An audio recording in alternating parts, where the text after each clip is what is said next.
12-volt trigger. More and more people asking for several modifications of my kit to make it work together with other devices. One of the key questions is how to implement 12-volt triggers. In this short video, I will answer to most often asked questions about 12-volt triggers and how to drive other Icepower boards using Icepower flagship board 1200 AS2 telemetry functionalities.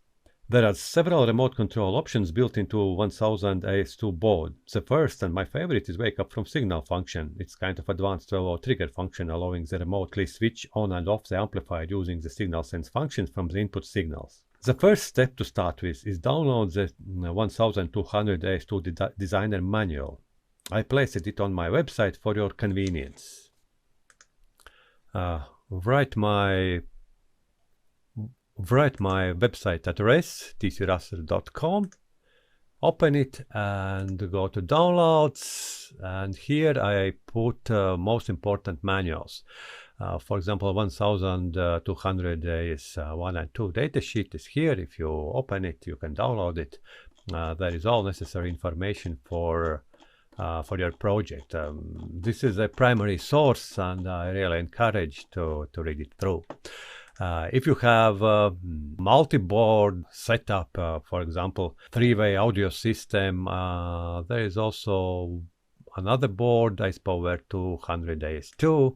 Icepower 200 AS2 is another popular board and you can often use it for a three-way systems, and then you can drive both boards using in 1200 AS2 built-in telemetry. So most important part from the manual I included in my presentation. First, about a standby input. Let's read it. The standby input brings the 1200 AS2 in standby mode when pulled high. An internal pull down ensures normal operation mode if the standby input is left unconnected. So if you left unconnected, then your board normally operates. What else we should know? In standby mode, the amplifier section of 1200 AS2 will shut down, leaving only the power supply operation in a low power mode, no about 250 milliwatts. To reduce power consumption in overall system, including an external signal front end and a hanger amplifier module, all auxiliary supply outputs except for the DVD and DVD standby are shut off. For a while, the control supply DVD is kept running in a low power mode. In this low power mode, DVD and DVD standby can deliver a reduced amount of current for a front-end system microcontroller. So what to remember from those sentences: when set in a standby mode, there is still DVD standby and DVD is operating at a low power mode. You have those 5 volts. Manufacturer recommendations. If you do some logical schemas, it's recommended to do it through the 10 kilo ohm resistor. You can see here is internal logical schema, and when you provide high level signal from the DVD standby or the DVD, it should be done through the 10 kilo ohms. What will happen if you provide 5 volts directly to control input? In general, nothing bad. You can do that. There is a 33 kilo ohm resistor, but according manufacturer recommendations, it's better to do it through the 10 kilo ohms. In a chassis, there are cutouts for 12-volt trigger. It's about 6.5 millimeter cutouts. And those are not assembled, because you can also enable wake up from signal, and I think it is a better control function than 12-volt trigger, because they don't need a separate 12-volt wire. You operate from input signal only. There are 2 types of connectors available in a market, and the first one has a chassis ground connected. So when you place it, you should ensure that your chassis is connected to that connector. Maybe you need to use a sandpaper to remove the powder coat, but you should ensure and measure that you have reliable connection with the chassis. Another type, insulated to chassis. You can see it's a plastic cover, and all there is no connection with the chassis. In that case, you should provide 2 wires to the board. In this case, only one signal wire, 12 volts wire, because another wire is connected to chassis, and this logical functions will work. Here is 1200 AS2 board connector P101, and on this connector you should set board in a standby module. Let's go back. Let's go back here. You should set it in standby mode and pull it high. So standby, we should pull high through 10K resistor. And important thing is that you put for DVD standby, because I tested also with DD and it doesn't work. Only with DVD standby this function works reliable. So standby should be connected pin 6 to pin 3. It's important. It's important. Can you connect it directly if you don't have 10 kilo ohm resistor? In general you can, but it's better to do it according designer's manual.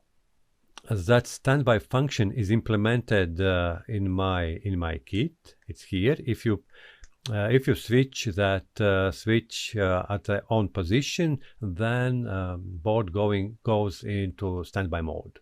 If you do it project from scratch, then you should provide it by yourself.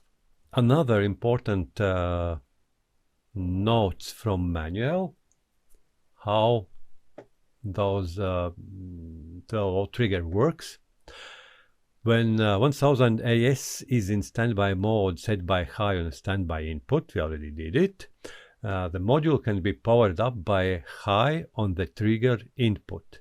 So trigger is where you should provide the 12 volts. This can be used to switch on and off remotely located amplifier. Figure 26 shows how the trigger and standby units are gathered together with signal sense input. It's here. This is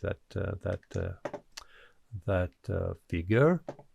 And please read section 11.5.8 or more information about signal sense. I would like to note that trigger has the highest priority. First, you set a standby, module in standby. When signal comes to trigger, it's set board in operation mode. And trigger has higher priority also to signal sense mode. So, the trigger input is designed to work correctly with standard logical circuits. However, it's tolerant to higher input voltage, allowing to be used directly as 12-volt triggers in AVR applications or subwoofers. My recommendations are put 10 kilo ohm resistor here. 10 kilo ohm resistor here. But you can see that engineering manual said that you can drive it directly with 12 volts. And some notes about signal sense plus and signal sense minus inputs. To enable automatic module power up when audio is applied to the output of an end product, including 1200 AS2 module. A dedicated signal sense input pairs is available for signal sense plus and signal sense minus inputs. When the 1200 AS is in standby mode, you first set in standby mode, set by high on the standby input and low on a trigger input. As I mentioned, the trigger has priority, and you should set it in a low state. The module will go into normal operation mode if an audio signal above the signal sense trigger threshold, where trigger sense is detected on the signal sense inputs. So you have two ways how to remotely control this board, and I like this signal sense. But anyway, with 12-volt trigger you can do the same. One more important thing to remember, those are telemetry outputs, open collector outputs, and you can see that they are low resistors. And also recommendations is then when you drive some other inputs, use a 10 kilo ohm resistor. but you can use also to drive some LED, and I tested it. It works well with 1 kilo from DVD, and also LED works well with 2.4 kilo ohms. And I found out then LED is not too aggressive, and everything is fine. If you want to do some front indication that model is on, then you can use such kind of schema with 2.4 kilo ohm resistor. And the last scenario, when you want to drive another board, as example, I took Icepower 200 AS2. You should read, if you have another modules, you should read a user manual and understand how the standby is managed. In this particular scenario, Icepower 200 AS2 is in slave mode. So Icepower 1200 AS2 is driving it. And let's remember that on a connector P101 we set it in standby mode, and then on connector P102 we should provide the master driver signal to manage Icepower 200 AS2, and this is module on indicator. When module is on, it's open collector schema, it goes to low state. Once it's open collector schema, you should provide resistor for a collector and connect to DVD standby, and then it manages this standby input for Icepower 200 AS2, and it is in standby mode when set in state high, and in operational mode when set in state low. So as I mentioned, when Icepower 1200 AS2 is in operational state, that output 15 is in low state. So both modules are working. And on connector P102, you also provide those trigger functions to pin 18. You're providing those 12-volt triggers, and for insulated only cases, you provide on pin 19 the ground wire. One more reminding that we have two types of connectors, and we have one with a chassis connected, one with a chassis unconnected. And why I'm emphasizing that, look at this comprehensive chassis grounding schema. Here's a chassis, and those grounds are not connected to chassis. So in case you have a chassis connected, here you provide only one wire, only signal wire, because those are low impedance resistors, and logical signal will operate without connecting ground here. If you put the ground here, that means this chassis will be connected here. Yeah, chassis is there, and there is no chassis. If you just put a wire here, you will put the chassis here, and now this sophisticated schema will be ruined. So that's in short about 12-volt trigger and master and slave operation. I hope it was valuable for some of you. But anyway, read designer manual. I provided very short information. Download it from my website or find it somewhere in the web. But read the manual in a details, understand all those logical signal operations.